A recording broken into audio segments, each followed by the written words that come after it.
रहीम अस्सलाम वालेकुम नादरीन, आप यूट्यूब चैनल देख रहे हैं। मैं इमरान खान। हर पॉलिटिकल पार्टी में तोहफे होते हैं, लेकिन इमरान खान को बहुत सारे तोहफे मिले। ये शेर अफजल मरवत वैसे तो इमरान खान ने पार्टी से निकाल दिया और उन्हें पार्टी के नौजवान या पॉलिटिकल पार्टी ये लोग कहते भी रहते हैं कि आप इस्तीफ़ा दें अपनी कौमी असम्बली की सीट से। लेकिन शेर अफजल मरवत जो है वो बज़िद रहता है कि जब तक मुझे इमरान खान नहीं कहेगा खुद बुलाकर, मैं तब तक कौमी असम्बली की सीट से इस्तीफ़ा नहीं दूंगा। देखिए, अपने इस्तीफ़े के लिए शेर अफजल मरवत को इमरान खान चाहिए कि जनाब इमरान खान मुझे बुलाकर कहे तो मैं उसके फैसले के मुताबिक रिज़ाइन कर दूंगा। लेकिन एक बड़ा मज़ेदार केस सामने आया। ये बहुत सारे जर्नलिस्ट हैं, उन्होंने रिपोर्ट किया। मैं सुहेल रशीद साहब बड़े अच्छे दोस्त हैं, बड़े अच्छे जर्नलिस्ट हैं, और उनकी तहरीर से आपको मैं रिपोर्ट कर देता हूँ। साथ ये सबूत भी लगे हुए हैं।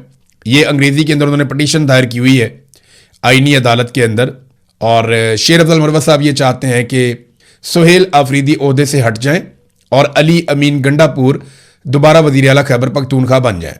जब अली अमीन गंडापुर नए नए वज़ीर आला खैबर पख्तूनख्वा बने थे, उस वक्त वो शेर अफजल मरवत साहब से काफ़ी नफरत करते थे, उनके बहुत खिलाफ बोलते थे। वो लोगों को ये बताते थे कि शेर अफजल मरवत कितना करप्ट है, वो बंदे लेकर आता है, वो मादनियात के काम करना चाहता है, वो पार्टियां घेरता है, उनसे पैसे लेता है, उसने पाकिस्तान के बाहर भी पैसे लिए। इस किस्म की बातें अली अमीन गंडापुर साहब लोगों से करते थे। ये एक वक्त वो भी था। लेकिन फिर हमने देखा कि बड़ी शानदार दोस्ती हो जाती है दोनों के बीच में, और दोनों के बीच में से हवा भी नहीं गुजरती। फिर दोनों एक दूसरे की तारीफें करते हैं, जलसों के अंदर एक दूसरे के साथ जफियां डालते हैं और बड़ी कुर्बतें बढ़ जाती हैं। एक दूसरे को बहुत सपोर्ट करते हैं दोनों एक खास वक्त के बाद।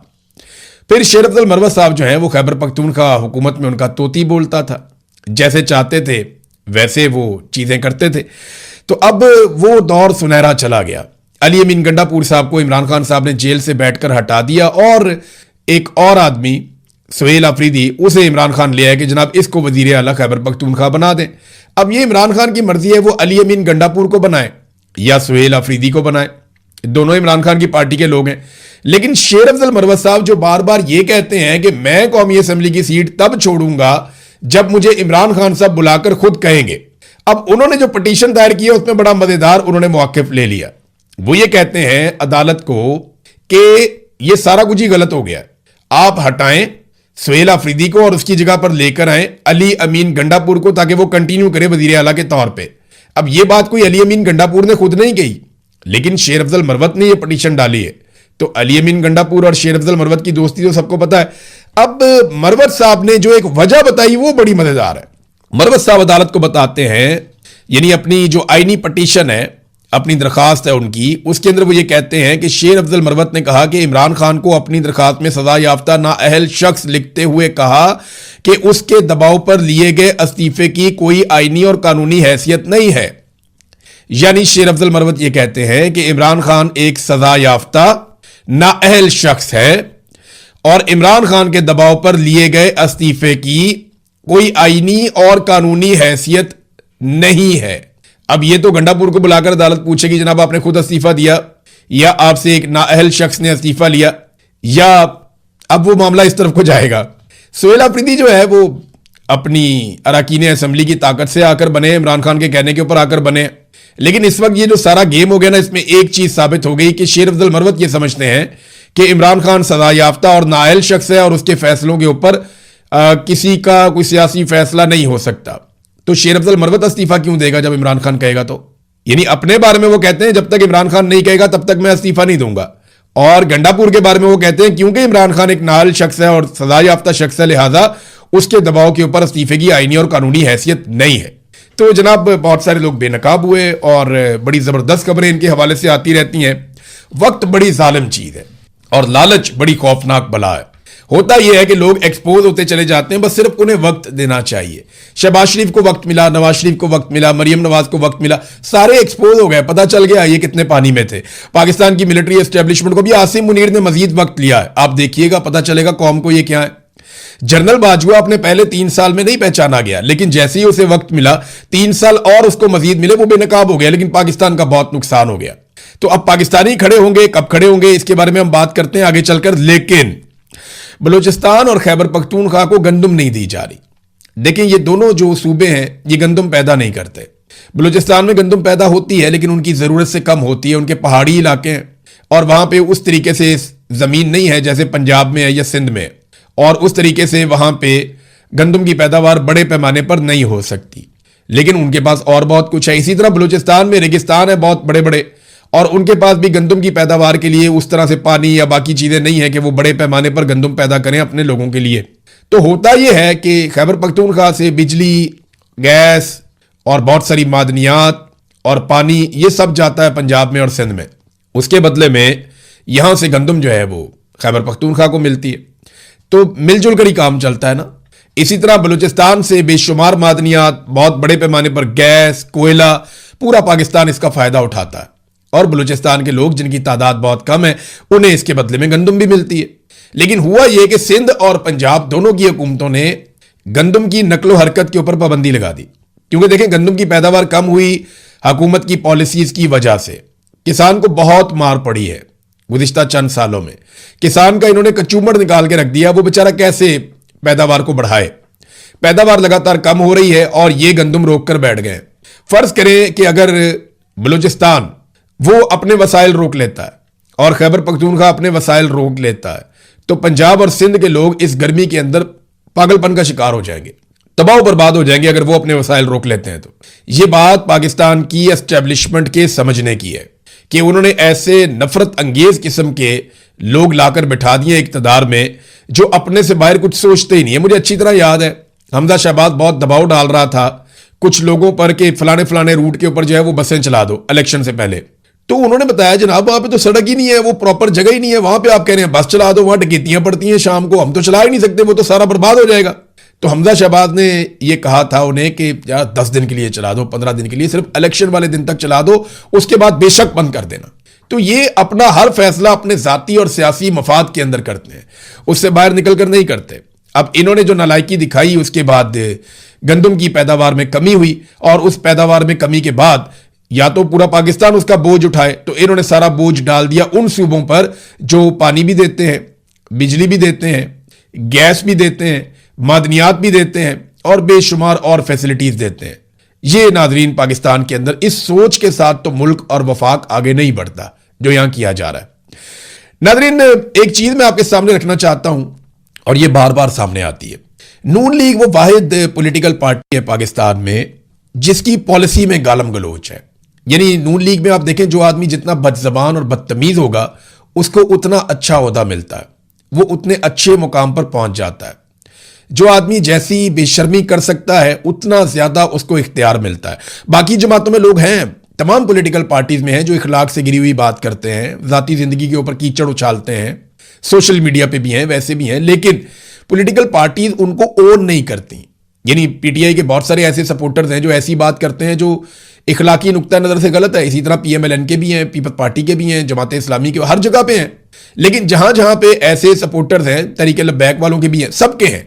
लेकिन मजे की बात यह है कि नून लीग के अलावा कोई और पॉलिटिकल पार्टी ऐसे घटिया और ज़ूमानी और बदतरीन जुमले कसने वाले और जाती जिंदगियों में घुसने वाले लोगों को कोई सपोर्ट नहीं करता, कोई उन्हें ओन नहीं करता। नून लीग ओन करती है।